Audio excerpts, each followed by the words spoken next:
Ready to open the hood? UseTool for the tutorials. And for car parts, the right idea is the Mr. Auto app. Easy, fast, and with better prices than on the website.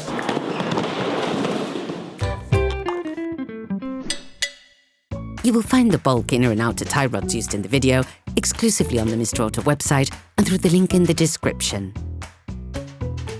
Turn your engine off and pull up the handbrake. To be able to change the inner and outer tie rods on your vehicle, you must lift the front of the car and remove the wheels to gain complete access to the steering system. Loosen the stud bolts on the front wheels, raise the front of the vehicle, and put it in the two-axle stance. We strongly suggest watching the tutorial, raising your vehicle safely before carrying out this step.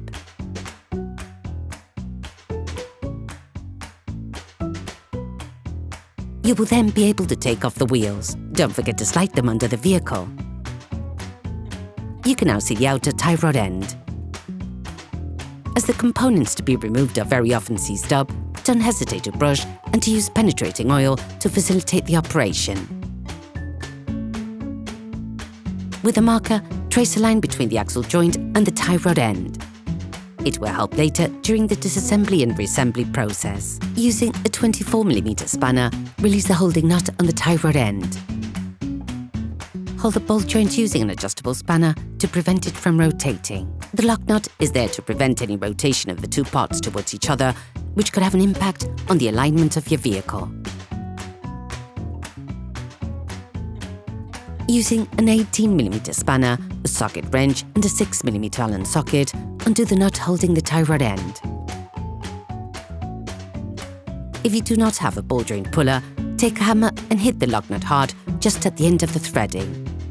The ball joint should move away from the pivot. Only tap on the tie rod end pivot if you're changing the tie rod end, otherwise you risk damaging the threading.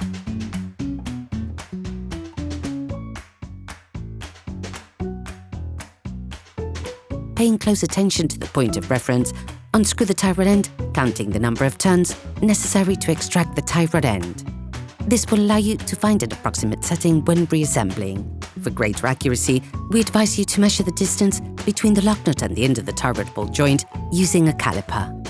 In any case, an alignment check will have to be carried out by a professional soon after having performed this operation. Remove the lock nut from the axle joint. With pliers, remove the external metallic clip on the protective sleeve of the tie rod axle joint. Using a long flathead screwdriver and a hammer, remove the inner clip from the sleeve. With a cutter, cut the external part of the sleeve so that you can remove it. Remove the sleeve.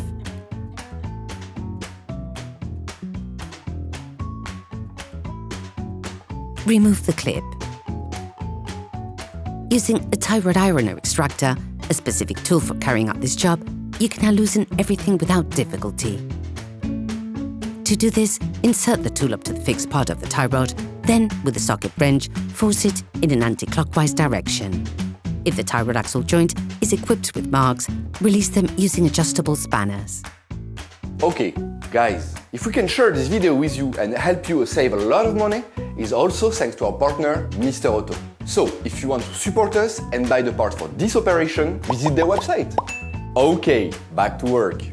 You will find the bulk, parts and products used in the video on the Mr. Auto site and in the link in the description. Take the new axle joint and unscrew the lock nut provided with it. Then put it in the steering cock housing. Still using the same tool or using an adjustable spanner, block the tie rod axle joint, but in a clockwise direction this time.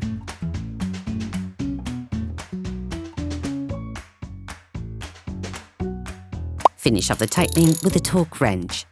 Then remove the tool. Take the new sleeve.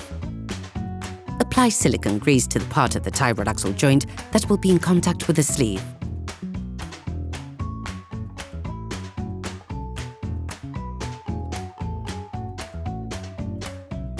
Put the internal clip back on.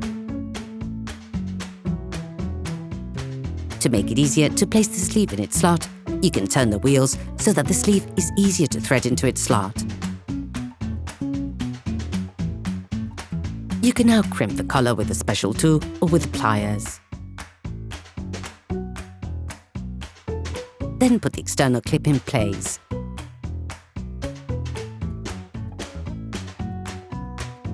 Screw the lock nut back on until the distance measured with the caliper is reached.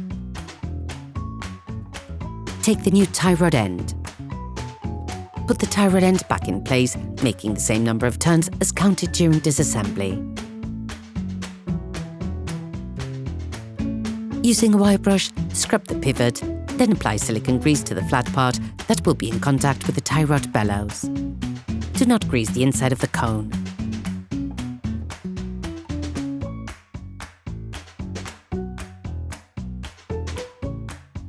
Replace the ball joint in the pivot.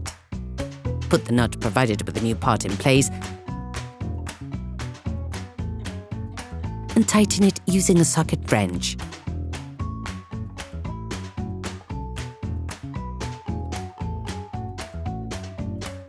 Finish off the tightening with a torque wrench. Finish tightening the lock nut by holding the tie rod end using an adjustable spanner to avoid damaging the tie rod end. Then you will be able to put the wheels back on your vehicle.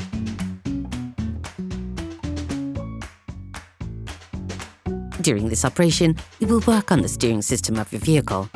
Checks on tire alignment, when carried out by a professional, will guarantee that your steering system has been perfectly aligned and is in good working order. Operation completed. Hi, it's Theo from UseTool. I hope this video has helped you a lot in your car maintenance. We would be super grateful if you could spread the word so that we can produce even more tutorials. Simply give us a like, a comment, and hit that subscribe button. It really helps us boost the channel and help the whole community. Thanks a lot and have a great one.